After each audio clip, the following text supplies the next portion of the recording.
Hey guys, Rusty here, Ugly HP. Today I have a locking cap. They don't have the key for it.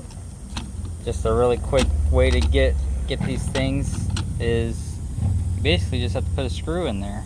You know, any type of self-tapping screw. Let me, I just dropped it.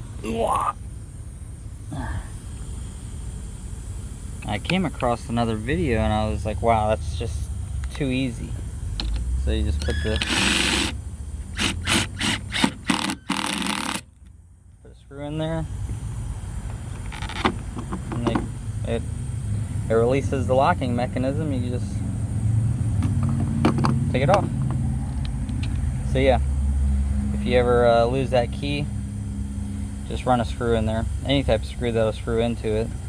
But hey, that'll keep you from running out of gas, right? So check us out on Facebook, hit the like button, subscribe, and as always, keep wrenching, guys.